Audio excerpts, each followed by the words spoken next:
Church, Jesus, you're so good. We thank you for your love. Oh, we worship you, Lord.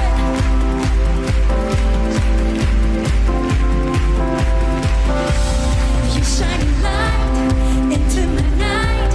You set my feet to dancing.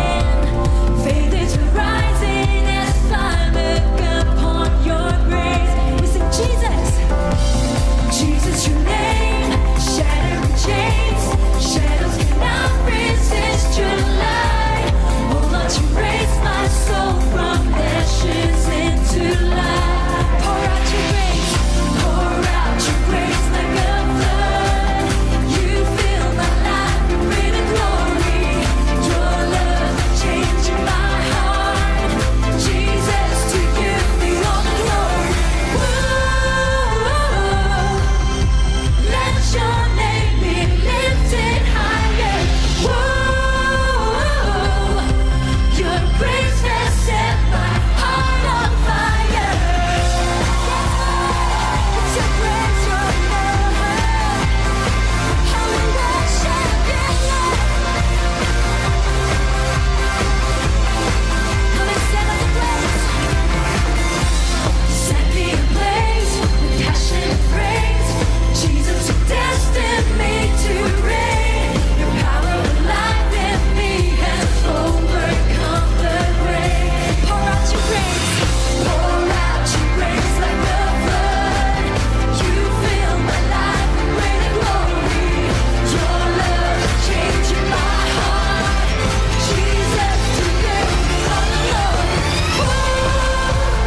We lift up your name. Let your name be lifted higher. Your grace has set us Lord. Let your name be lifted higher. Your grace has set. Pour out your grace upon us. Pour out your grace like a flood. You fill my life with greater glory. Your love changes my heart. Jesus, to you be all the glory. To you, Jesus.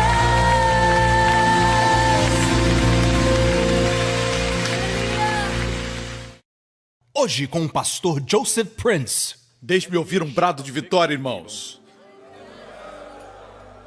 Está bom. Mais uma vez, irmãos. Glória a Deus. Minha filha também gosta de falar Ela diz Quando eu faço alguma coisa, ela diz Nos anos 60 a gente falava uou. Uou, yeah. Te amo muito, ok?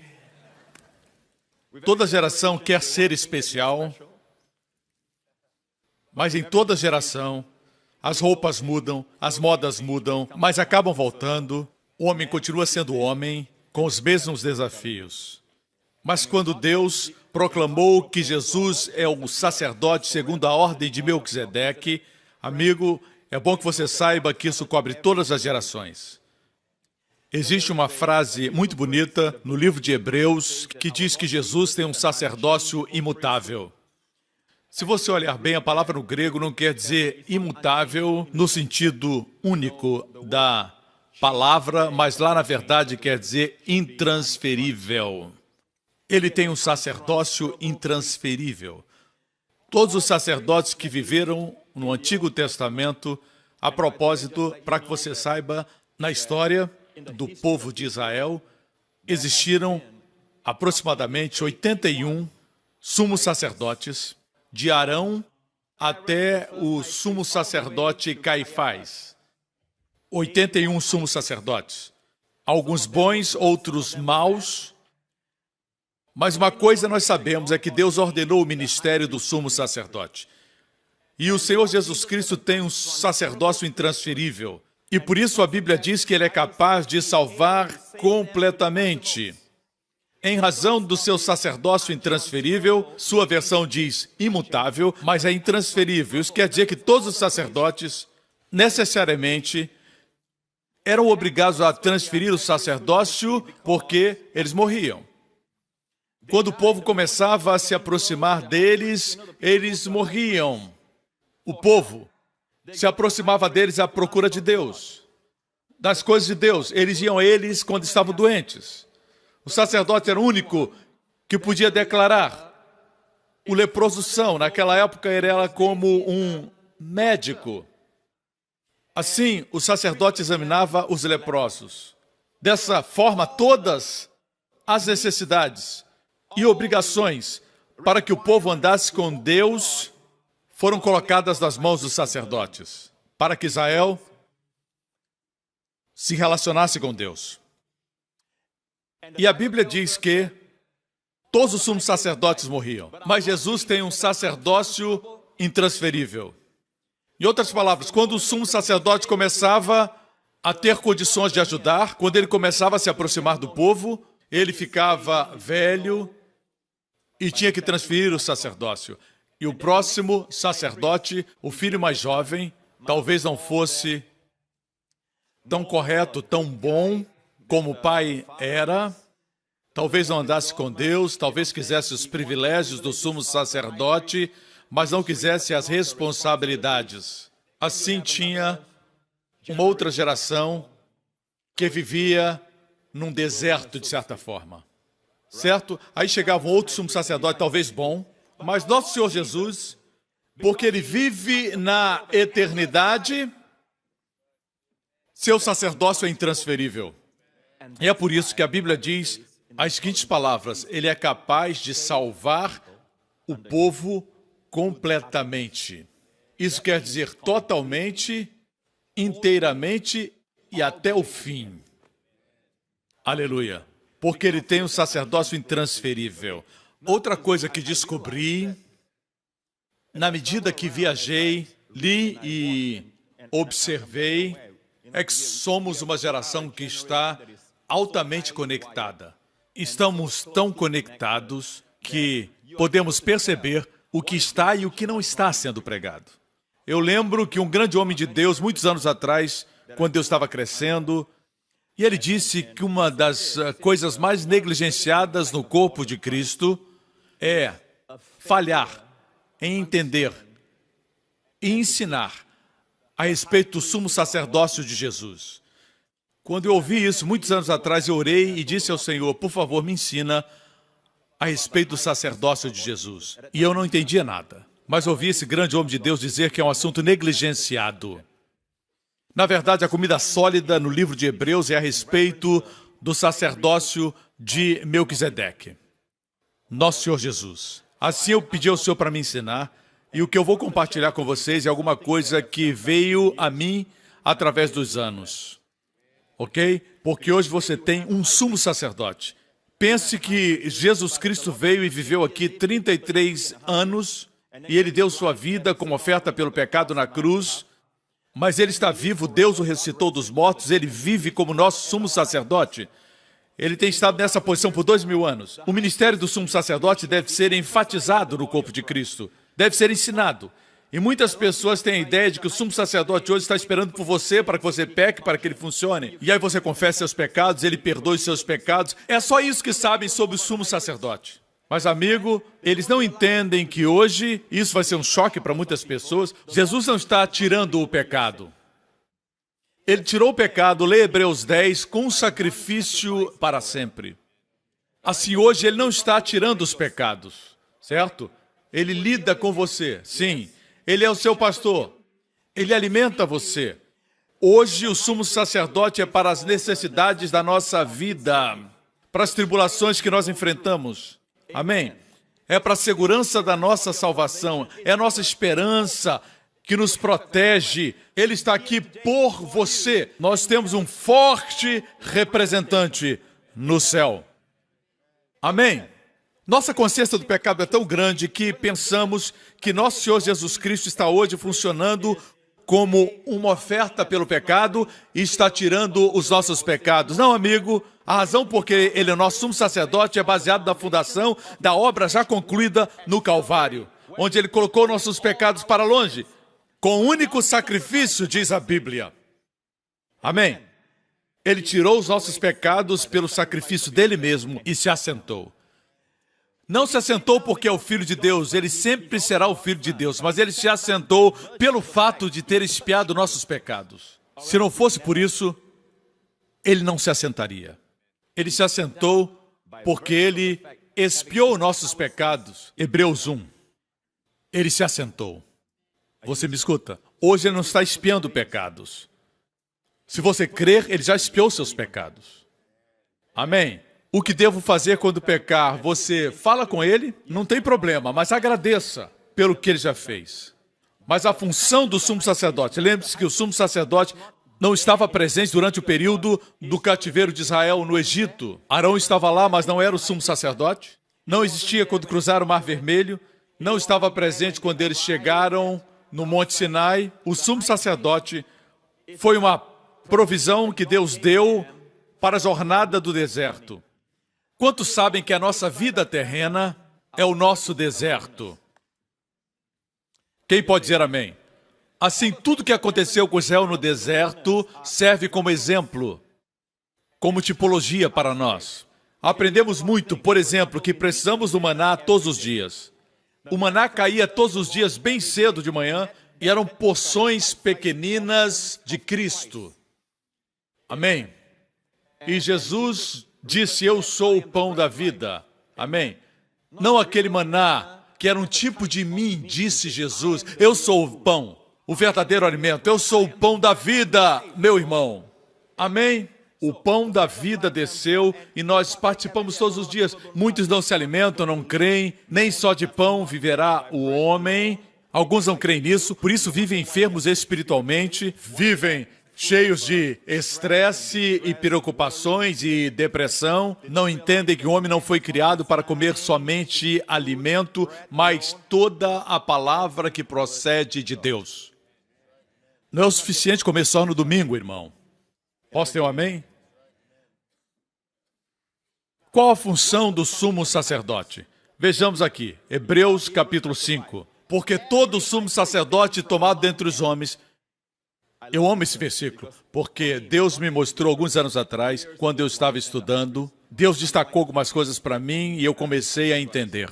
Diz, porque todo sumo sacerdote tirado dentre os homens, todo sumo sacerdote é tomado dentre homens.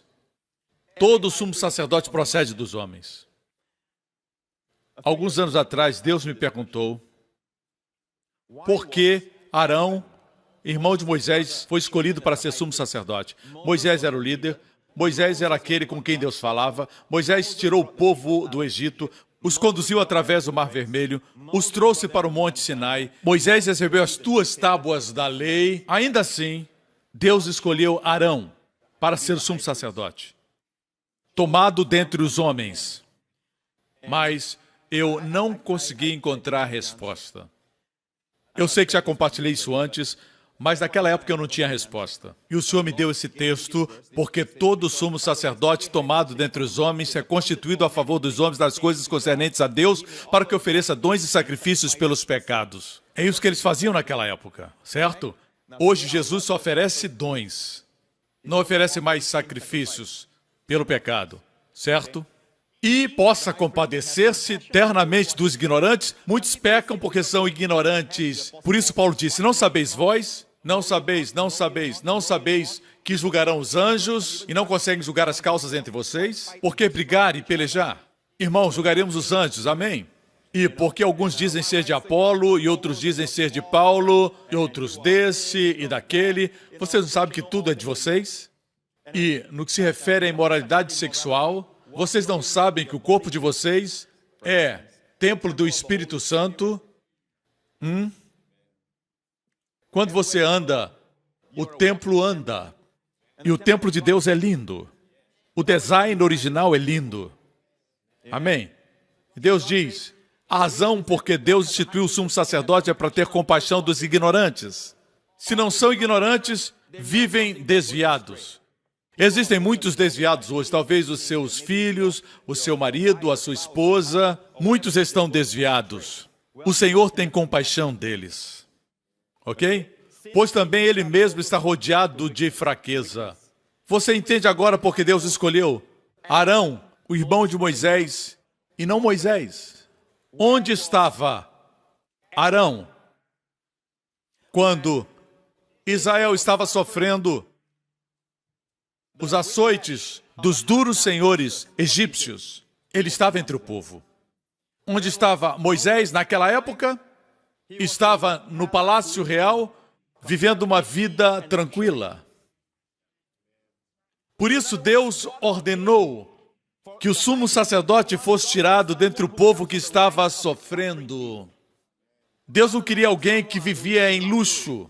Por esse motivo, ele enviou o seu filho para viver entre nós. Ele nasceu numa manjedoura. Desde pequeno, experimentou essas circunstâncias. Apesar de ser da linhagem real de Davi, ele nasceu numa manjedoura. E essa hospedaria, eu posso provar na Bíblia, pertencia à casa de Davi. Seu antepassado, ele veio dessa linhagem. Era uma hospedaria no Antigo Testamento. Ele foi levado para a terra dos seus antepassados, mas não existia lugar para ele nascer. O cetro de Davi não estava reinando. Um pseudo-rei, que não procedia da linhagem judaica, estava reinando Herodes, que era um edomita. Ele veio. Ele andou entre nós. Irmãos, Jesus Cristo hoje não é somente Deus. É o homem perfeito. O homem superior. Um homem sem pecado. E seus pés tocaram o solo da nossa terra. Ele caminhou aqui entre nós. Ele chorou conosco. Ele sentiu nossos sofrimentos. Ele estava entre os sofredores. De alguma forma, Jesus estava entre os sofredores. Ou eles o encontravam, ou ele os encontrava. Amém? Ele tinha compaixão deles. Ele os amava. Ele podia facilmente se firmar nas suas qualificações, ir para o palácio real, ou se envolver com o rei Herodes, por realizar milagres. Ele daria uma posição a ele, mas ele viveu entre o povo simples. Por quê? Uma das razões é que seria o sumo sacerdote. Nosso sumo sacerdote precisa se compadecer das nossas fraquezas. Um sumo sacerdote que passou por todos os problemas e tribulações de um homem comum. Amém? Muitas vezes se entristeceu. Muitas vezes seu coração foi quebrado. Ficava cansado. Dormiu em um barco. Se você ler com cuidado o capítulo anterior, vai ver que ele passou a noite toda orando e ficou cansado porque era um homem. Você me acompanha? A palavra de Deus diz que todo sumo sacerdote é tomado dentre os homens e é constituído a favor dos homens. Diga a favor dos homens nas coisas concernentes a Deus. Diga a Deus.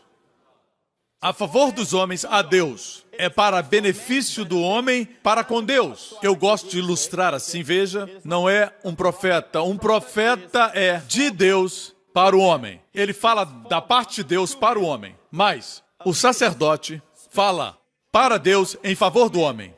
Para o benefício do homem. Ele está do nosso lado. Você percebe no Antigo Testamento que o profeta muitas vezes está do lado de Deus e às vezes contra o povo. Certo? Podemos argumentar que ele fazia isso para o bem do povo, mas, tecnicamente, sua posição era de Deus para o povo, mas o sacerdote era do homem para Deus. Você entende? Você não se alegra porque a Bíblia não diz que ele é o nosso sumo profeta. Você não encontra isso. Jesus é profeta? Sim, ele é um profeta. Moisés disse, o Senhor, o seu Deus, levantará do meio de seus próprios irmãos um profeta como eu, ouçam-no. Ele é um profeta, mas em Hebreus diz que ele é o grande sumo sacerdote. Eu gosto dessa expressão, grande sumo sacerdote, grande. Porque sumo sacerdote, Israel teve muitos, mas Jesus é maior do que todos. Ele não é somente sumo sacerdote, é o grande sumo sacerdote. Aleluia, eu gosto da palavra grande. Nós temos um forte representante, uma ternura maior nesse sumo sacerdote. Amém? Uma pessoa superior representando você. Glória a Deus. Da parte do homem para Deus. Eu vou pedir para o sumo sacerdote entrar. Eu não queria que ele ficasse desde o início, porque ele teria que ficar de pé todo esse tempo. E eu prego bastante. Aqui vem o sumo sacerdote, e à medida que ele entra, podemos tirar o púlpito para mais longe? À medida que ele entra, fique aqui. Essas são as vestimentas do sumo sacerdote. Antes de tudo, eu quero dizer isso. Isso não quer dizer que Jesus está vestido assim no céu. Tudo isso Deus desenhou, está mencionado em detalhes em Êxodo capítulo 28. Você vai poder acompanhar o texto, vamos projetar na tela. Todos os detalhes são mencionados em Êxodo 28. Assim, isso aqui não é fruto da nossa imaginação, quanto ao design, as cores, as pedras e até mesmo o ouro. Todos os detalhes, o ouro, todas as cores, todos os materiais, tudo tem um significado. As cores, o material e os detalhes têm significado. Amém? Está pronto? Aperte os seus cintos espirituais. Vamos para uma viagem. Em primeiro lugar, Êxodo 28:2, para o seu irmão Arão, faça vestes sagradas. Arão foi o primeiro sumo sacerdote. Ao falarmos em Arão, lembre-se que o nome Arão, em hebraico, quer dizer alto, exaltado. Ele foi o sumo sacerdote, mas Jesus é o grande sumo sacerdote. Amém? Essa roupa de Arão são representações visuais para nosso aprendizado. Jesus não se veste assim. Tudo que está no exterior representa a sua essência. O exterior é um auxílio visual para nosso aprendizado. Amém? Para que a nossa mente fique ocupada com essa santa ocupação. Amém? Amém? Queridos, nossa mente foi feita para ser ocupada. Ao invés de ser ocupada com coisas ruins como prostituição e todo tipo de impureza, negativismo e depressão, é hora de termos uma ocupação boa. Que maravilhosa e santa ocupação. Deus desenhou tudo para nossa compreensão. Mas Cristo, em essência, tem tudo em sua pessoa. Note que o versículo diz: farás vestes a Arão, teu irmão, para glória e ornamento. Para glória e ornamento. No caso de Arão, a sua roupa lhe conferia dignidade. No caso de Jesus, o próprio Senhor dignifica o ofício. Você me escuta? No caso de Arão, as roupas o conferiam dignidade. No caso de Jesus, e eu amo a forma como Hebreus é escrito, em cada capítulo, eu posso perceber a ação do Espírito Santo. Ele remove algo bom e dá o melhor. No capítulo 1 e no capítulo 2, ele remove Moisés, o servo. Moisés foi fiel, mas como servo, ele introduz o filho. O servo não habita para sempre, o filho sim. Depois ele fala do sacerdócio levítico. Antes ele fala a respeito dos anjos. Aos anjos, Deus nunca disse isso. Então ele remove os anjos e introduz Jesus. Depois ele substitui o sacerdócio levítico pelo sacerdócio de Melquisedeque. Finalmente, em Hebreus capítulo 12, ele remove todos os grandes homens de fé, ele os remove da nossa galeria e ele diz assim, olhando para Jesus. Depois a galeria dos heróis da fé, Hebreus 11, capítulo 12 diz, olhando para Jesus. Eu gosto como o Espírito Santo remove tudo. Eu aprendi há muito tempo atrás que eu não devo me distrair com grandes homens de Deus. Não devo me distrair com isso ou com aquilo, mas colocar minha atenção em Jesus Cristo. Por isso penso que se eu vivo como o Espírito Santo quer, se eu me ocupo com o que Ele se ocupa, eu viverei em santidade. Deus disse a Moisés, faça de acordo com o modelo. Se você entender isso, todos os dias de agora em diante, estará livre de preocupações. Porque você não precisa levar uma carga que Jesus já carregou. No texto diz que Arão levará a culpa. Ele levará a culpa. Arão levará a carga do povo. Arão carregará a iniquidade do povo. Arão carregará as preocupações do povo. O peso estará sobre o sacerdote e não sobre o povo. E lembrem disso, irmãos. Deus julgava o povo segundo o sumo sacerdote.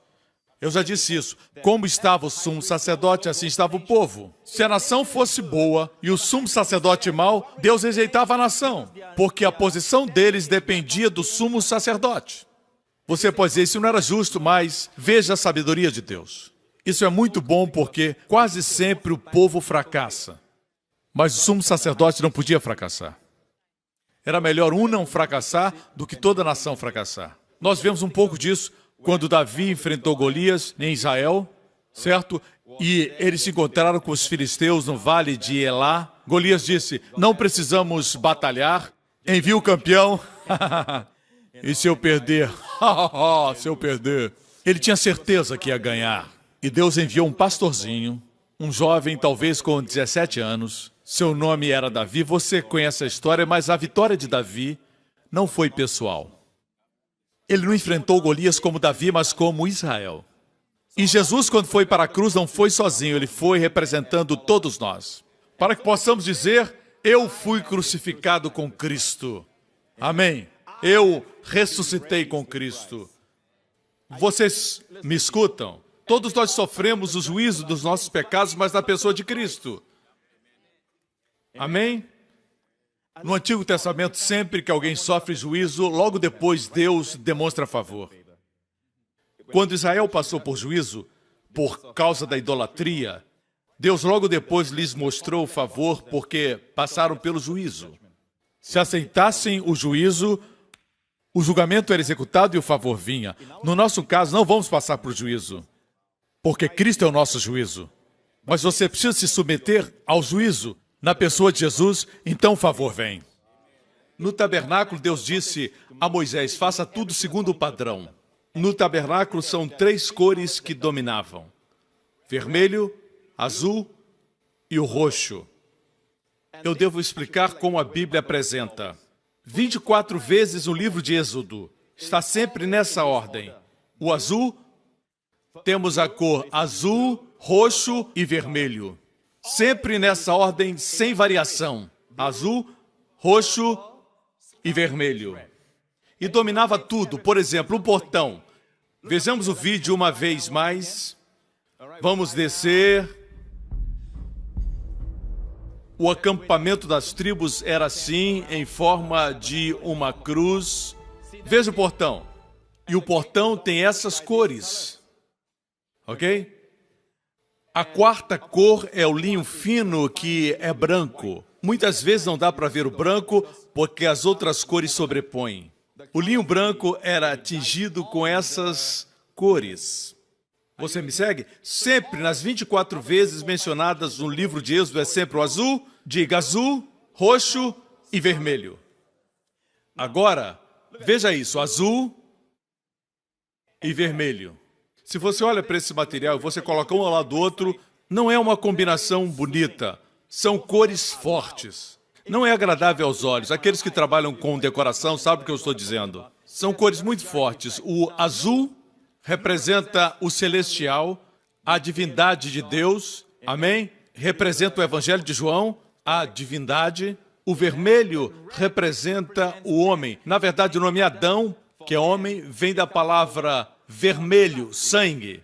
Sangue, homem. Vermelho, homem. E os judeus chamam o solo Adamá, que é terra vermelha. Assim temos o homem e a divindade unidos. Não parece bem aos olhos, é muito forte. Precisamos de uma cor mais amena. Quando olhamos para o Deus Santo e o homem pecador, é melhor não olhar. Quantos entendem isso? Deus sabia disso. Ele entende tudo sobre cores porque ele criou as cores. Por isso temos uma cor no meio, o roxo, a cor roxa. Fica mais fácil para os olhos transitar do azul ao vermelho, porque o roxo ameniza as cores. De onde vem o roxo? Como conseguir o roxo? Basta misturar o azul e o vermelho. Quando a divindade encontra a humanidade, é Natal. Temos o roxo. O roxo é a cor da realeza no Antigo Testamento.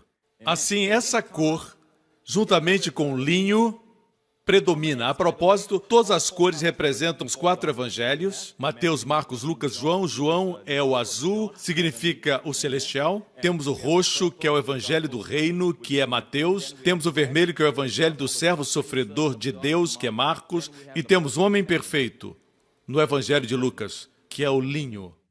Ok? Essas cores predominavam até mesmo no peitoral do sumo sacerdote, estavam essas cores sobre o linho.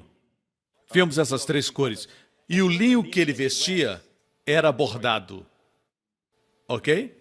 Glória a Deus por isso. Eu lhes dei uma pequena pérola. Agora vou explicar. Êxodo 28. Diga a todos os homens capazes. Temos uma pessoa capaz aqui que fez essa veste. Ela está sentada ali. O nome dela é Tessa. Ela costurou essa veste seguindo as instruções que eu dei. Ela preparou. Requer sabedoria fazer isso. Amém? Diga a todos os homens capazes. Câmara, por favor, mostre quem é Tessa. Ali está ela. Amém? Tessa. Obrigado. A Bíblia diz que requer sabedoria de Deus. Falarás também a todos os que são sábios de coração, a quem eu tenho enchido do espírito da sabedoria. Deus a encheu para que ela fizesse isso. Amém? A propósito, muitas empresas judaicas que trabalham com a moda seguem esta mesma fórmula. Certo? Mas eu não vou falar sobre isso agora. Temos as 3 cores, mas também temos um fio de ouro. Não sei como faziam, mas pegavam o ouro e transformavam num fio. E depois, vemos em Êxodo 39, eles inseriam esse fio no peitoral do sacerdote. Nós vemos o vermelho. Quando Jesus estava cansado naquele barco, vimos o vermelho, vimos o homem, sua humanidade. Mas quando a tempestade surgiu e os discípulos entraram em pânico e clamaram pelo Senhor dizendo, não te importa, que acusação terrível. Ele estava dormindo, como se importar? Não te importa que pereçamos? Ele se levantou e gritou, Shalom! E houve grande bonança. O salmista disse que ele acalma as tempestades. Agora vemos vislumbres do ouro. Vemos o azul aparecer. Nem sempre dá para ver a diferença entre o azul e o dourado. Às vezes aparece o azul, às vezes o dourado, porque o fio de ouro passa. Quando lemos os evangelhos de Mateus, Marcos, Lucas e João, devemos buscar suas glórias. E a Bíblia fica interessante. Você vai ver um homem que nunca teve que retirar uma palavra ou retroceder um passo. Vemos um homem perfeito que podemos adorar. Se os nossos jovens pudessem perceber isso, que eles começam a adorar um ídolo, esse ídolo cai, eles adoram outro ídolo e esse ídolo cai, adoram outro, e o ídolo se casa e cai, surge outro, se divorcia, e esse outro aparece, fica maluco e decepciona a todos. O fato é que ídolos desapontam porque eles são homens. Existe um que é superior, não tem pecado, é perfeito, é compassivo, nunca comete erros, nunca pecou. Quando lemos os evangelhos, nosso coração se apaixona por ele. Vemos sua ternura em todos os movimentos e gestos. Quando o leproso veio dizendo, o Senhor quer me curar? Ele não somente respondeu, é isso que o leproso esperava, mas ele tocou nele. Esses pequenos gestos fascinam o meu coração. Vemos sua glória, a glória que ele ocultou quando caminhou na terra. E existe a glória oficial, a glória pessoal, a glória moral. Por isso coroaram com muitas coroas. E nós vamos coroá-lo no livro de Apocalipse. Amém, irmãos? Voltemos ao assunto. Bem, a Bíblia diz no versículo 4, estas, pois, são as vestes que farão um peitoral e um éfode. Aqui, meus irmãos, está o peitoral. É feito com 12 pedras preciosas, representando as 12 tribos de Israel. Todas as pedras são preciosas, ok? Nós temos o rubi, nós temos o diamante e temos também o jaspe. Só para você saber, a primeira pedra é o rubi e a última pedra é o jaspe. Isso está mencionado em Êxodo 28. Ali está detalhadamente todas as fileiras de pedras preciosas, mas a primeira pedra mencionada é o rubi e a última pedra é o jaspe. É muito interessante porque no livro do Apocalipse está escrito: eu vi o trono de Deus e havia um arco-íris ao redor do trono. Esse arco-íris ao redor do trono tinha 360 graus. Era o arco-íris inteiro, não era uma metade. Envolvia todo o trono. Você me escuta? Aqui na Terra, nossa visão é limitada. No céu é completa. Certo? E diz, aquele que estava sentado sobre o trono, duas coisas são mencionadas. Ele parecia como um rubi. Está mencionado a sardônica, que é um rubi escuro, que é muito caro. O rubi escarlate é muito caro. É uma das pedras mais caras. E é chamada sardônica. E o jaspe na Bíblia é cristalino. O jaspe vem em muitas cores, mas aqui na Bíblia ele é cristalino, muito claro. E João diz no livro de Apocalipse: eu vi um arco celeste ao redor do trono, e o que estava sentado era semelhante à pedra jaspe e sardônica, a primeira e última pedra do peitoral. Vocês me escutam? Assim, temos o peitoral e o éfode. O éfode inclui também as ombreiras, até o peitoral. Toda essa peça é o éfode e podia ser tirado do sumo sacerdote. Mas o propósito de Deus é que quando ele funcionava, devia estar preso ao sumo sacerdote, por isso tinha as correntes de ouro. Porque o que ele faz por você nunca pode se perder. Vocês entendem? No Antigo Testamento, o éfode foi perdido. No design de Êxodo 28 diz que a abertura da cabeça será feita com abertura de cota de malha, para que não se rompa. Deve ser algo forte, que não rasgue. Porque a roupa do sumo sacerdote não podia ser rasgada. Mas nós vemos que quando Jesus estava perante Caifás, o último sumo sacerdote, Caifás fez algo proibido. Quando ele perguntou, você é o filho do Deus Altíssimo? Jesus respondeu, eu sou. Ele rasgou. Caifás, o sumo sacerdote, rasgou suas vestimentas. Ele não sabia, mas estava cumprindo a profecia. O último sumo sacerdote do sacerdócio levítico, diante do sumo sacerdote da ordem de Melquisedeque, se rendeu. A vestimenta não era mais necessária, porque o verdadeiro sumo sacerdote estava ali. Ele não precisava mais das suas vestimentas. Você me escuta? Deixe-me afirmar que o estudo do sumo sacerdote é segundo o modelo de Arão. Por isso Deus deu tantos detalhes, mas a ordem do sacerdócio de Jesus é segundo Melquisedeque. Vou repetir. A ordem de Melquisedeque nos diz que não haviam precursores e nem sucessores. Por isso que ninguém conheceu o pai nem os filhos de Melquisedeque, sem princípio e sem fim. Ninguém sabe quando ele morreu. Você me escuta? Nem onde foi enterrado. Por isso ele é um tipo de Cristo. Ele não teve sucessores e nem precursores. O fato é esse, irmãos. A ordem é a de Melquisedeque, de nosso Senhor Jesus Cristo. Mas o modelo é o modelo do sacerdócio de Arão. Por isso Deus nos deu tantos detalhes. Talvez você esteja preocupado com coisas que aconteceram na sua vida, talvez sua saúde, seus filhos, problemas de família. Eu descobri que quando estudamos as vestimentas do sumo sacerdote, precisamos entender que tudo que estamos vendo aqui está acontecendo lá em cima, agora mesmo. Às vezes estudamos a Bíblia, por exemplo, estudamos a história de Davi, algo que aconteceu 3.000 anos atrás, mas nesse caso aqui estamos estudando algo que Jesus está fazendo no céu. Agora, o que isso tem a ver conosco?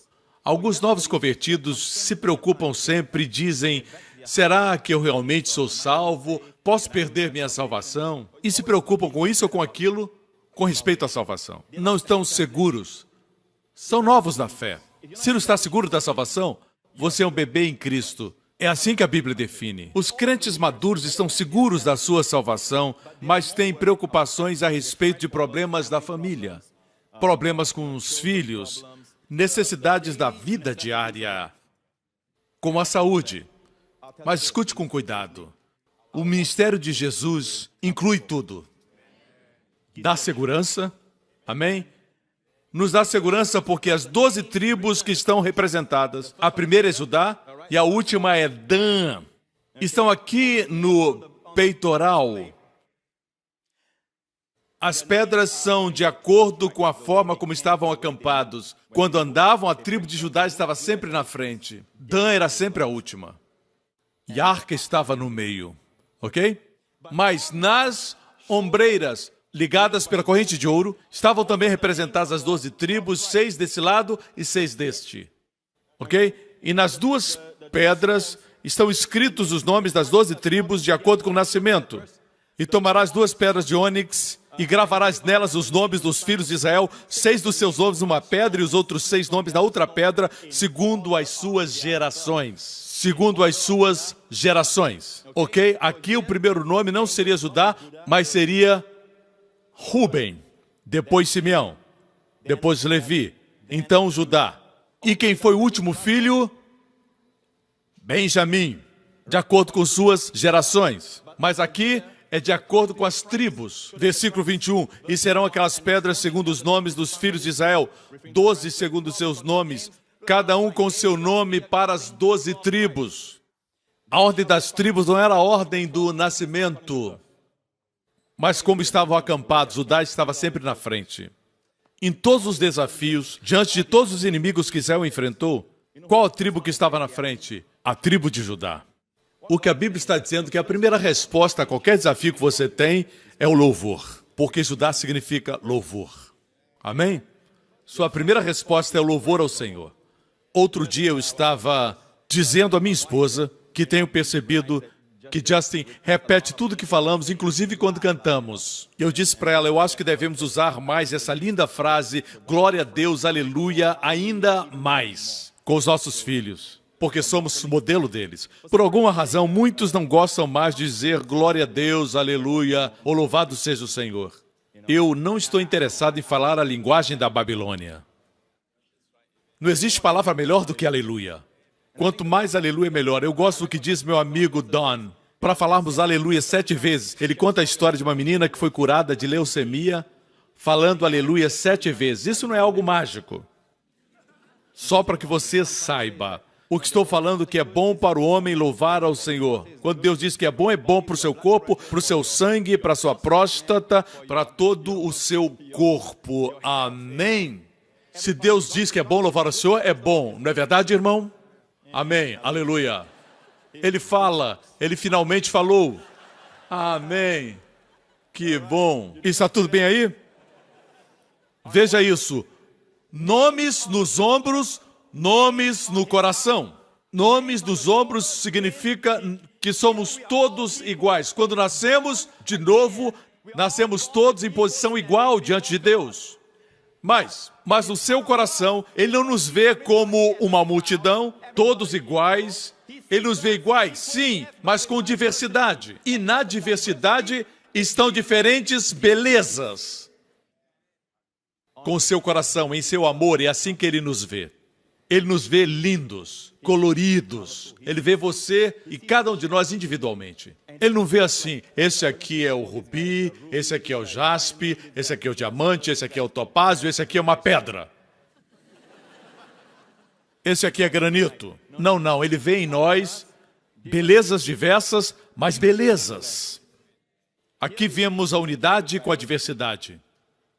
Aqui nós vemos a igualdade. E ambos os ombros do sacerdote e o peitoral falam de força. Os ombros falam de força e o peitoral sempre é usado para o coração. Assim Arão levará os nomes dos filhos de Israel no peitoral do juízo sobre o seu coração.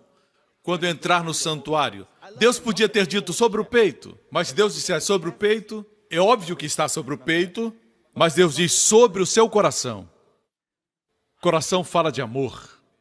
Ele carrega você, Jesus carrega o seu nome como algo precioso, como diamantes, como rubis, como topázio. Você brilha com a beleza de Deus. Agora veja, o fato é esse. Quando você vê a beleza das pedras, quando a luz brilha sobre elas, especialmente essa iluminação, é por isso que quando mostram as joias na joalheria, sempre colocam sobre um tecido bem escuro de seda um pano preto, escuro, para que brilhe. Eles colocam em cima refletores. A luz projeta para que você veja as nuances, o brilho. O que estou tentando dizer é que a Bíblia diz sobre o seu coração, quando entrar no santuário para a memória diante do Senhor continuamente. Quantas vezes Jesus faz isso? Continuamente. Quantas vezes somos representados diante de Deus brilhantes, justos, belos e gloriosos? Cheios de glória e beleza. Quantas vezes? Continuamente. Ele nos carrega. Eu disse, Ele nos carrega diante do Senhor. Quando entra no Santo dos Santos, quem entra com Ele? Ele nos carrega quando entra. Caminhe. Onde Ele vai, você vai com Ele. Ele carrega você, não é você que carrega Ele. Eu estou segurando Jesus. Não, não, não. Ele é que está segurando você. E você está unido ao seu coração de amor pelas correntes de ouro. Ele nos atou com as cordas do amor. Amém? Quando seu coração se move e a sua mão se move, tudo está unido a Ele. Sua mão de poder, sua mão de força, realizando milagres e maravilhas na sua vida. Os seus ombros têm força e ele se move quando o seu coração se move. Você me escuta? Descansemos o seu coração. E seja firme no seu coração. Duas coisas que você não pode fazer. Não importa se você é o super-homem. Existem duas coisas que ninguém pode fazer ao mesmo tempo.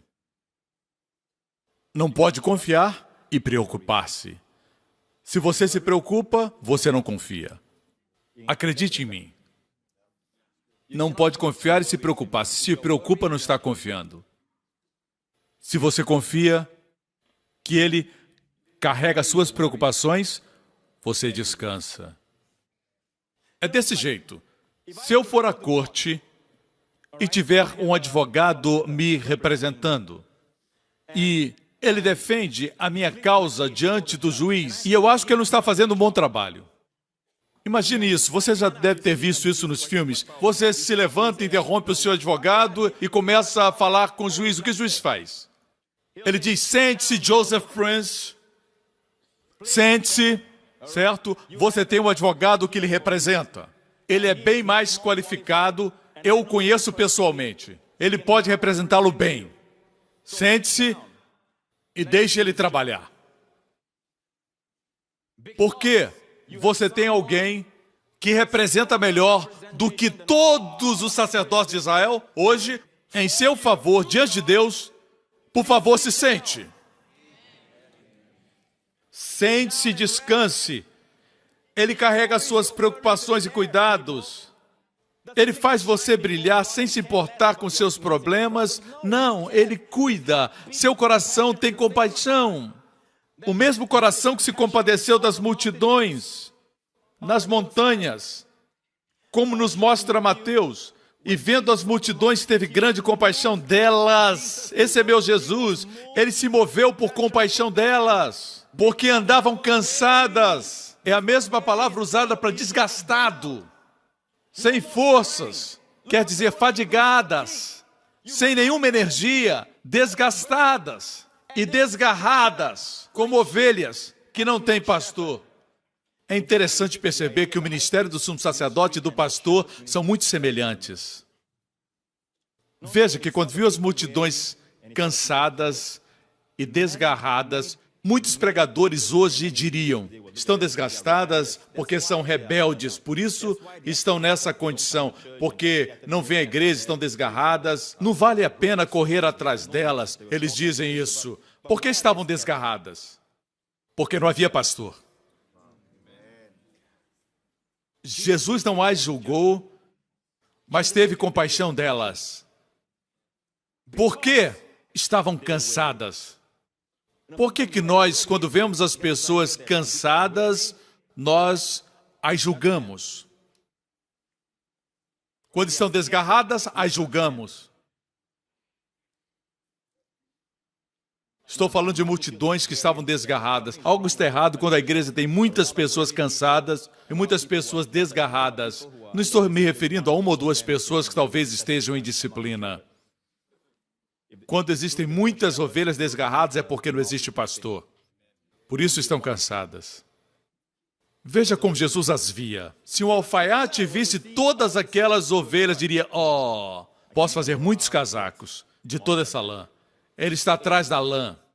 Mas quando um pastor, um sacerdote, vê as multidões e as vê cansadas, desgarradas, fatigadas, ele não diz que são rebeldes. Diz, são como ovelhas que não têm pastor. Quando às vezes passo por algum lugar e vejo as pessoas dançando, sábado à noite, sexta à noite, estão dançando, cantando, gritando, eu digo para minha filha, elas não estão vivendo a vida. Muitas adoram no grande trono branco. Uá! No outro dia vomitando. E eu digo, eles não estão vivendo a vida. No dia seguinte estão de ressaca e às vezes você pensa que eles estão se divertindo, mas muitos deles estão dançando sozinhos no escuro. E quanto mais alto o som, mais conseguem esquecer a dor. Não pense que eles estão curtindo a vida. Você, na verdade, está vivendo a vida. Vocês têm bons relacionamentos, cantam músicas de louvor a Deus, vocês não têm ressaca no dia seguinte, têm alegria do Espírito. E você pode, no dia seguinte, olhar para os seus amigos e dizer, ei, a nossa consciência está limpa. Muitas meninas perdem a virgindade, outras tiveram sexo com alguém, não sabe nem quem foi, e não sabe como acordaram, como foram molestadas e abusadas, não podem nem confiar na bebida que bebem. Voltemos ao sumo sacerdote. Foi uma palavra para os jovens. Não é lindo que a Bíblia diz que ele se moveu de compaixão? Esse é o mesmo coração. E se você está dentro desse coração, precisa conhecê-lo. Ele não carrega você no outro lugar, ele o carrega dentro do seu coração. Seja como João, escute o bater do coração de Jesus e seja consciente do amor de Deus. Alguns dizem, pastor, o senhor prega tanto a respeito do amor de Deus, é porque meus ouvidos estão colados no seu coração. E eu escuto o bater do seu coração. Se você prega o juízo, não sei onde está o seu ouvido. Quando escuto o coração de Jesus, ele me vê glorioso. Meu nome está no seu coração. Em compaixão, em amor. Ele me representa diante de Deus com muito amor. Imagine que Jesus, sendo santo, se aproxima de Deus. Eu não quero representar a Deus. Ele é digno de louvor. Olhe para aquele lado. Ok? Olhe para lá. Imagine que ele se aproxima de Deus, carregando todos nós. O que acontece? A Bíblia diz que Deus é luz. Duas definições de Deus. Deus é luz e Deus é amor. Encontramos isso em 1 João. Deus é luz. A luz brilha. O que acontece com as pedras? As pedras não absorvem a luz. Elas respondem. Elas refletem. Na verdade, a luz destaca a beleza e as perfeições da pedra. Vocês me escutam, irmãos? Aleluia! Em João 8 temos a história da mulher flagrada em adultério. Jesus diz para ela, vá e não peques mais. O que Jesus disse antes? Ele disse, eu também não te condeno. Vai e não peque mais. Muitos dizem isso para as pessoas sem entender que isso aconteceu depois de ela ouvir Jesus dizer para ela, eu também não te condeno. Você precisa pregar isso. Depois as pessoas podem ir e não pecar mais. João 8:11. E ela disse, ninguém, Senhor, e disse-lhe, nem eu também te condeno, vai, não peques mais. E falou-lhe depois Jesus outra vez, dizendo, eu sou a luz do mundo, quem me segue não andará em trevas, mas terá a luz da vida. Já ocorreu a você que esses dois versículos estão unidos? Depois de dizer para ela que não havia condenação, ele diz para ela, eu sou a luz do mundo, quem me segue não andará em trevas, mas terá a luz da vida. Você já pensou que essa luz não é uma luz para nos expor, mas uma luz que expõe quão lindo, quão perfeito, quão belo, quão perdoado e cheio de belezas você é. Amigos que me assistem, é assim que Deus os vê hoje. Na verdade, quando você se afasta de Deus, sua beleza não é vista. Quanto mais se aproxima da luz de Deus, mais você a reflete. Vocês me escutam? Outro fato. A Bíblia diz, em Êxodo 28:9, e tomarás 2 pedras de ônix e gravarás nelas os nomes dos filhos de Israel. Diga, gravarás. No peitoral também estavam gravadas, serão esculpidas com os selos, gravados Os nomes não eram escritos podendo ser apagados. Eles eram esculpidos, gravados, para que ninguém apagasse. Queridos, tudo tem um significado. Deus não ocupou espaço na Bíblia para que ela ficasse grossa. O salmista diz, num dos salmos, que no seu templo todos dizem glória. E se nós analisarmos bem o contexto, veremos que se refere ao tabernáculo e ao sumo sacerdote. Todos no seu templo dizem glória. Todos no tabernáculo dizem glória. Até o que está esculpido nos dá segurança. O seu nome não está escrito com uma caneta. O seu nome está esculpido para que ninguém o apague. Aleluia! My name is graven on his hand. My name is written on his heart. I know that while in heaven he stands, no tongue can bid me thence depart. Amém? Veja isso. Está aprendendo? Vamos analisar o Urim e o Tumim. Assim Arão levará os nomes dos filhos de Israel no peitoral do juízo sobre o seu coração, quando entrar no santuário. Também porás no peitoral do juízo Urim e Tumim, para que estejam sobre o coração de Arão quando entrar diante do Senhor. E Arão levará, nassar no hebraico, quer dizer, tirar. Levará o juízo dos filhos de Israel sobre o seu coração diante do Senhor continuamente. Veja isso, irmão. A Bíblia diz que no peitoral Deus colocou o Urim e o Tumim. Urim, Ur, em hebraico significa luz. Urim, como no nome do homem que Davi matou, Urias, seu nome é luz de Deus. Ele apagou a luz de Deus na sua vida sem perceber. Mas Urim é o plural, luzes. Tumim significa perfeições. Onde você os encontra? Sobre o coração de Arão, no peitoral. Em outras palavras, Urim e Tumim são o povo de Deus representado como luzes. Plural. O IM no hebraico é como S no português, faz o plural. Urim, luzes. Tumim, perfeições. Coisas completas. Tum fala de coisas completas. Ou seja, Deus vê o seu povo, o sumo sacerdote apresenta o povo de Deus, todos nós, como luzes. E coisas completas e perfeitas. Eu estou tentando. Como descrever a glória de tudo isso? Hein? Como? Estou fazendo o melhor que eu posso. Não foi tão mal. Luzes e perfeições. É assim que Jesus nos apresenta como sumo sacerdote diante de Deus. Você é apresentado como luzes e perfeições, mas, espera um minuto, Urim e Tumim também serviam para dar direção. Como vemos em Números 27, 21, e apresentar-se-á perante Eleazar, o sacerdote, o qual por ele consultará segundo o juízo de Urim perante o Senhor. Segundo o juízo de Urim.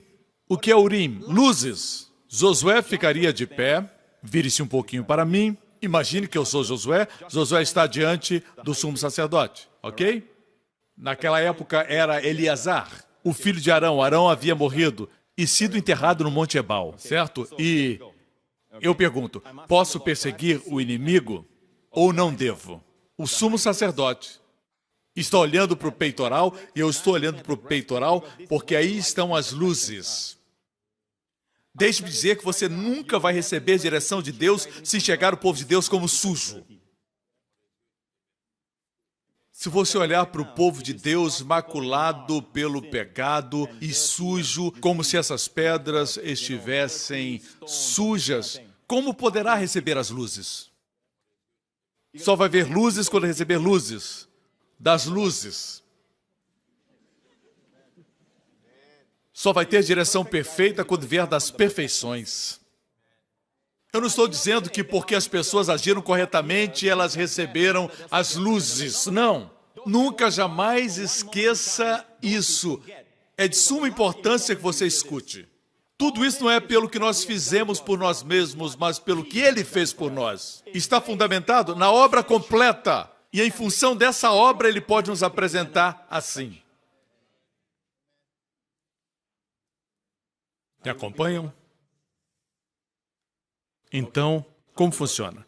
Veja bem, isso não se baseia somente na revelação do pastor Prince. Muitos anos atrás eu recebi esta compreensão, que os nomes que estão todos aqui escritos em hebraico, por exemplo, Yehudá, aqui está Ruben, e assim sucessivamente, o fato é que as letras estavam posicionadas como num teclado. Eu vi as letras se destacando. Anos depois eu fui a Israel e estava observando alguns livros hebraicos, manuseando alguns livros. E Darren estava lá e ele veio até mim e disse: pastor, olha aqui. E mostrou um livro infantil de ensinamentos rabínicos. Esses livros normalmente têm muito conteúdo sobre a lei. E ele disse: olha aqui o que diz a respeito de... E era um livro de crianças. Era um livro infantil e tinha muitas figuras. E ele mostrou o sumo sacerdote e quando eu vi as pedras, elas brilhavam. As letras brilhavam. Se o seu nome é João, J-O-A-O. Como Josué soube que foi Acã que roubou a capa babilônica? Israel entrou em guerra e eles perderam e perguntaram por que perderam, porque havia pecado no acampamento. Sabemos que Acã roubou algo que não podia roubar, não podia pegar porque estava dedicado a Deus e ele pegou a capa babilônica que pertencia a Deus. A Bíblia diz que eles lançaram sortes. Isso não é jogo, isso era simplesmente olhar para o peitoral do sumo sacerdote. E o seguinte aconteceu, veja, uma das pedras escureceu. Era a tribo que Acã pertencia. As outras tribos se afastaram e a tribo de Acã ficou. Então o sumo sacerdote perguntou ao Senhor outra vez: dentre essa tribo, qual a família? A família foi destacada. Dentre essa família, qual foi a pessoa? Acã. E Josué perguntou: o que você fez? E ele confessou que havia pecado. Ele foi apedrejado e aquele vale recebeu o nome de Acor, em função desse acontecimento. Acor quer dizer desgraça. Acor. O vale de Acor. Mas onde tinha maldição, Deus reverteu. Em Oséias diz a Bíblia: transformarei o vale da desgraça em uma porta de esperança. No seu vale de desgraça, busque a porta da esperança. Amém? As portas estão abrindo, irmãos. Vejamos então, Davi, e eu vou concluir com isso, irmãos. Davi passou por um momento quando fugiu de Saul, que era rei. Com seus valentes, ele fugiu de Saul. Ele poderia ter matado Saul, mas ele não quis. Ele respeitou a unção, ele vivia num lugar chamado Ziklag. Os inimigos amalequitas vieram quando Davi estava numa excursão com seus soldados e eles tomaram todas as mulheres, as crianças, queimaram a cidade. Quando os homens voltaram, ficaram tão desanimados, tão chateados e até pensaram pela primeira vez em apedrejar Davi. Amém? E Davi se encorajou no Senhor seu Deus e no próximo versículo, veja o que diz. E disse ao sacerdote Abiatar, naquela época o sacerdote era Abiatar, que era filho de Aimeleque. Ele disse: traga aqui o manto sacerdotal. Veja que Abiatar não era sumo sacerdote, era somente um sacerdote. Mas ele tinha o éfode. Você lembra? Se você retirar as ombreiras e o peitoral, este é o éfode. Essa é a parte mais cara da vestimenta do sumo sacerdote. Davi não tinha um sumo sacerdote, mas ele tinha o éfode. Ele disse: traga o éfode. O éfode consiste das ombreiras e do peitoral. Isso é o éfode. Abiatar trouxe a Davi e Davi, segurando o éfode, perguntou ao Senhor: devo ir atrás desses invasores? Conseguirei pegá-los? Você deve entender que Davi era um guerreiro.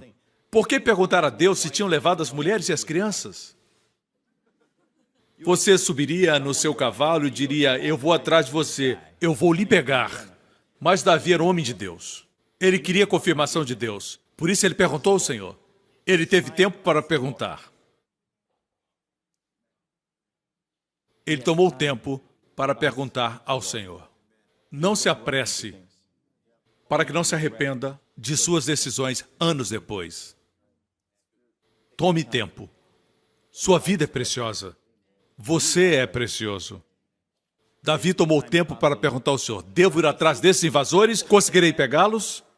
Deus respondeu: vá atrás deles. Você os pegará e libertará os prisioneiros. Recupera tudo. E foi isso que ele fez. E trouxe mais, os despojos da guerra. Mas veja isso. Ele estava segurando o éfode, segurando o peitoral e dizendo: Deus, fala comigo. Devo ir atrás. Mas a resposta não foi somente sim ou não, mas foram palavras: vá atrás. Você os pegará e libertará os prisioneiros. A palavra hebraica para perseguir é hadaf. Hadaf. Se lê em hebraico da esquerda para a direita, temos reish, dalet, pei, radaf. Assim, vou apresentar uma demonstração. Preparamos isso e espero que você entenda com mais clareza como a direção de Urim era dada. Isso está verificado pelos ensinamentos rabínicos. Eles confirmam que era feito assim. Veja esse vídeo. Reis do nome Ruben. A letra Reis aparece. Da palavra Yehuda vem a letra Dalet. Então temos Pei, do nome Efraim. Efraim. Assim temos as 3 letras Reish, Dalet, Pei. Assim Davi viu, persegue. Você me acompanha? Pastor, como eu queria isso?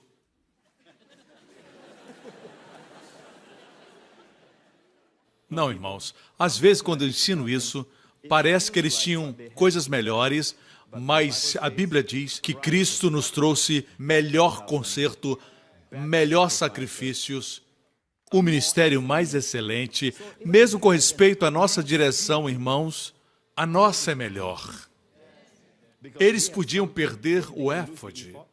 E a propósito, o éfode pode não funcionar porque no caso do rei Saul, ele perguntou algo a Deus, mas ele estava em pecado, e Deus não lhe respondeu nem por sonhos, nem pelo Urim.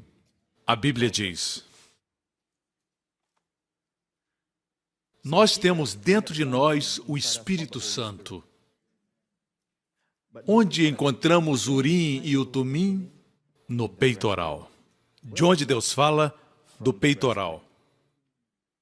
O que isso nos diz? Que temos que ver o povo de Deus unido com todos os santos. Nós conhecemos a altura, a largura e o comprimento do amor de Cristo. Você não foi feito para ficar só. Foi feito para estar na igreja, entre o povo de Deus. E os que creem na graça não podem ter uma atitude de desprezo ou desdém com respeito às igrejas locais, pensando que pode funcionar por conta própria. A graça funciona e floresce num ambiente de comunhão com a igreja. Jesus falou com as igrejas locais. Não falou com todas as 7 ao mesmo tempo, mas falou de forma específica para cada uma. Você precisa pertencer à igreja. Amém? Você precisa fazer parte da igreja. Agora, outro aspecto, como por exemplo, quando Deus diz não, em hebraico não é lo. A letra lamed e a aleph. Aqui vemos a letra lamed de Zebulon, lamed. E em Efraim temos a letra aleph. Lo quer dizer não. Ok? Não é a palavra mais rápida de conseguir. Certo? Creio que pela urgência. Espero que vocês entendam. Mais um versículo e concluímos. Você precisa descansar no seu amor para ter direção. Outra coisa que precisa ver é o corpo de Cristo como algo glorioso, lindo e amável. Não somos perfeitos, certo? Tem pessoas maravilhosas falando mal de mim, mas continuam lindas aos olhos de Deus, certo? Você me acompanha? Bem, eles não sabem quão maravilhoso eu sou. Não sou maravilhoso pelo que eu faço ou por quem eu sou, mas porque estou ligado àquele cujo nome é maravilhoso. E ele nos apresenta maravilhosos diante do Pai. Você quer ter direção exata? Vamos abrir em João capítulo 13, verso 21. Tendo Jesus dito isso, turbou-se em espírito e afirmou: um de vós me há de trair. Então os discípulos olhavam uns para os outros, duvidando de quem ele falava. Ora, um dos seus discípulos, aquele a quem Jesus amava, estava inclinado no seio de Jesus. Era João. João era conhecido como discípulo que Jesus amava. Não é que o Senhor o amasse mais do que os outros? João sabia, praticava e se autodenominava o discípulo que Jesus amava. Então Simão Pedro fez sinal a este para que perguntasse quem era aquele de quem ele falava.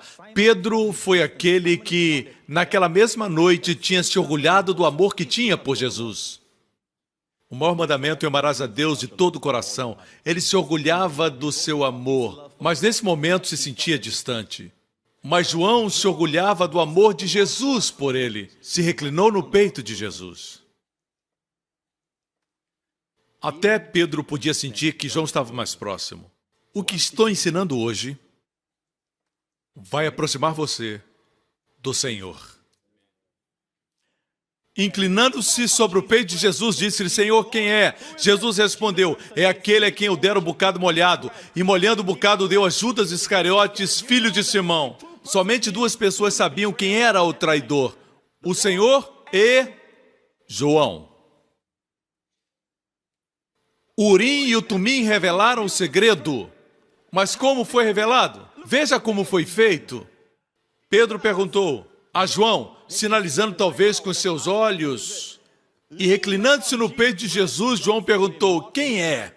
E inclinando-se, a Bíblia não diz que ele simplesmente perguntou: quem é? Não. O Espírito Santo queria nos ensinar uma lição. Inclinando-se sobre o peito de Jesus, dependendo do seu amor, aí você pergunta: Senhor, o que devo fazer? Senhor, para que escola envio a minha filha? Senhor, devo fazer isso ou não?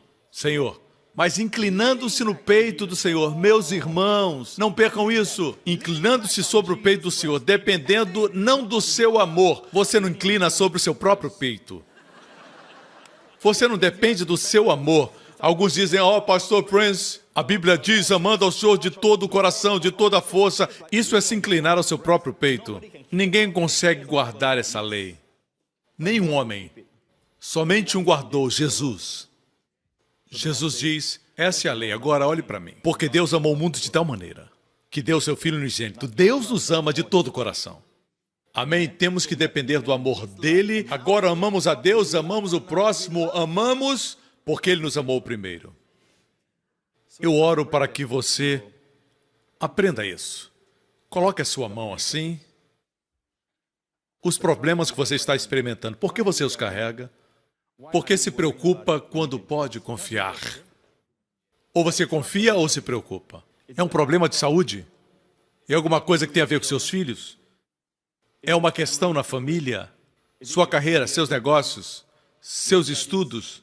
Pegue isso agora, certo? E coloque sobre as mãos de Jesus Cristo. Você tem alguém que é mais qualificado, é um representante mais forte. Ele tem uma ternura maior. Ele é uma pessoa superior para representá-lo diante de Deus. Você pode se sentar e deixar tudo nas mãos dele. Depois de fazer isso, você tem um advogado forte diante do Pai. Quando você coloca tudo nas suas mãos, certo? Ele não vai brincar com você. Ele vai apresentar ao Pai. Você pode fazer isso agora? Se prepare. Quando precisar de direção, diga: Senhor, eu sei que o Senhor me ama e o Senhor quer que eu prospere de acordo com a sua vontade. Senhor, mostra-me como João, recostando-se. Diga: Senhor, o que fazer? Inclinando-se, você pode dizer: Senhor, para onde ir? Senhor, o que fazer? Senhor, onde devo ir? Para onde levo minha família? Senhor, fale para o Senhor. Mas primeiro, incline-se. Sinta o seu amor. Amém? Prepare-se para lançar sobre ele as suas preocupações. Não estamos fazendo isso somente para confortar você. É uma transação divina. Todos os seus problemas e preocupações, problemas de saúde, você vai pegar isso e colocar permanentemente nas mãos de Jesus. Está pronto para isso? Glória a Deus. Deixe-me abençoar você. Antes de fazer isso, lembre-se, obrigado. Before the throne of God above,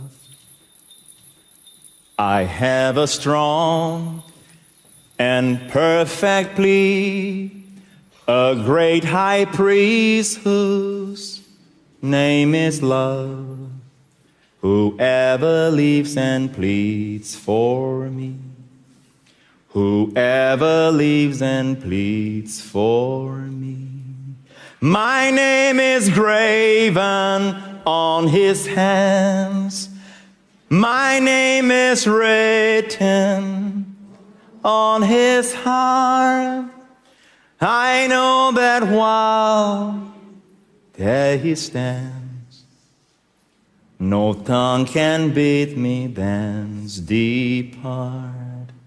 No tongue can bid me thence depart. Veja-o com suas mãos estendidas para você. Amigos, este é o momento de transação divina.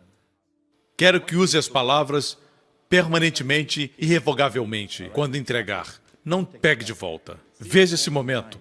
Marque na história esse momento. Os que assistem pela televisão, eu quero que você registre esse momento quando você lança sobre ele todas as preocupações, cuidados e ansiedade de uma vez por todas nas mãos de Jesus, o seu representante diante de Deus. Agora mesmo, diga: Senhor Jesus, todas as minhas preocupações, todos os meus cuidados, todo o peso da minha ansiedade com respeito a essas coisas, mencione-as uma a uma diante do Senhor. Mencione silenciosamente ao Senhor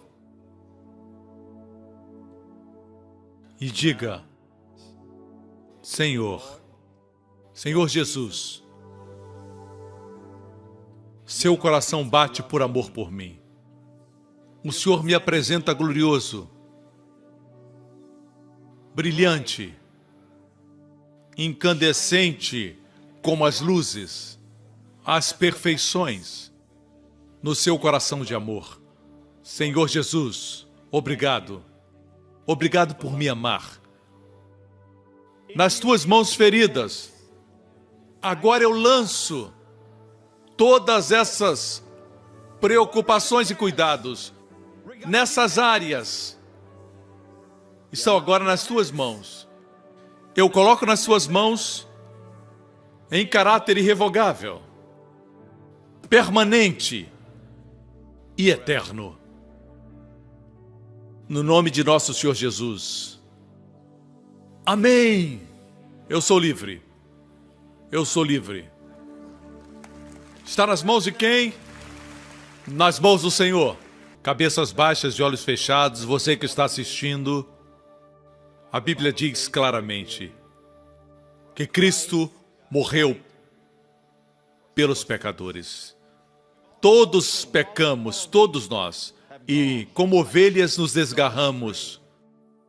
Todos nós pecamos contra Deus e fomos destituídos da glória de Deus. O sonho de Deus para nós é glorioso, lindo, maravilhoso, mas fomos destituídos. Pecamos e achávamos que o pecado era divertido, mas nos roubou da glória, da verdadeira alegria, da verdadeira satisfação e vida abundante que Deus tinha para nós. Todos pecamos, diz a Bíblia, todos.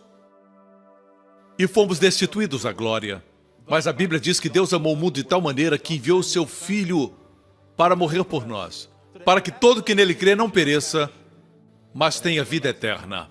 Onde você estiver agora, aqui ou assistindo, nos auditórios e salas, adjacentes, ou talvez esteja assistindo na prisão, ou num quarto de hotel, ou na sua casa. Amigo, faça essa oração do seu coração. O Senhor Jesus está vivo hoje à destra do Pai. Fale assim com o Pai. Deus Pai, obrigado por seu grande amor, amor perfeito. O Senhor nunca desistiu de amar a mim. Aqui estou eu, diante do Senhor e do seu amor. Eu sou um pecador. Cristo morreu por pecadores. Cristo morreu no meu lugar, sofreu o meu juízo. Eu recebo meu Senhor Jesus Cristo e o aceito como meu Salvador pessoal, como meu Senhor. Eu creio que Deus o ressuscitou dentre os mortos. Obrigado, Pai. Todos os meus pecados estão perdoados, passado, presente e futuro. Estou totalmente perdoado, completamente justificado aos olhos de Deus. E para sempre sou apresentado gloriosamente, com luzes e perfeições, em nome de Jesus. Amém, amém, amém. Glória a Deus, aleluia. Fiquem de pé, irmãos. Glória a Deus, glória a Deus. Aleluia. Obrigado, Deus. Obrigado, Deus, pela dádiva do seu Filho. Ver o seu Filho é vê-lo. Obrigado pela dádiva do seu Filho. Levante sua mão nesse lugar. Nós não desprezamos nossa proteção. Ontem eu vi notícias de um tufão que atingiu a cidade de Tacloban. Enquanto eu assistia o noticiário, ouvi o depoimento de uma mulher que disse que foi vítima do tufão. Ela estava para se afogar e ela clamou ao Senhor e disse para o Senhor não esquecer do Salmo 91. Então veio um pedaço de madeira de um telhado e ela e o seu filhinho subiram nele. Eu estava jantando e ouvi aquele rápido depoimento. E eu pensei no que ela disse. Ela lembrou a Deus. Ele nunca esquece, mas Deus quer que a fé no seu amor por você seja real na sua vida. Nessa próxima semana, o Senhor abençoe você. Você que assiste através da televisão, o Senhor abençoe você. O Senhor abençoe você e sua família nessa semana. O Senhor conceda revelação do seu grande amor pessoal por você, especialmente por você. A maior bênção de todas. O Senhor abençoe você com as bênçãos de Abraão. O Senhor preserve você e seus amados esta semana de todos os perigos, acidentes e males, do vírus da ebola, de toda infecção e contágio, de toda enfermidade e doença, de pessoas más e dos poderes das trevas. O Senhor preserve você e abençoe o seu entrar e o seu sair. O Senhor faça a sua face brilhar sobre você e seja gracioso para com você e sua família.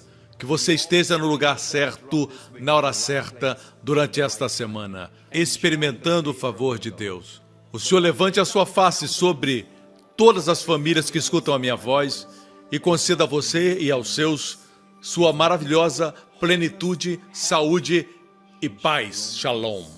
No nome do Senhor Jesus Cristo, e todo o povo diga amém. Eu amo vocês. Lembre-se, o amor de Deus nunca acaba.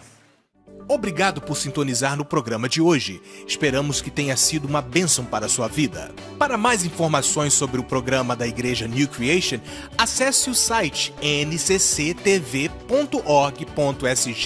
Lá você poderá se inscrever para receber um devocional diário do pastor Joseph Prince. Seja incentivado e fortalecido todos os dias e saiba o quanto Deus lhe ama através desses devocionais. Acreditamos que o seu dízimo pertence à igreja que você frequenta e oramos para que você seja grandemente abençoado, altamente favorecido e profundamente amado.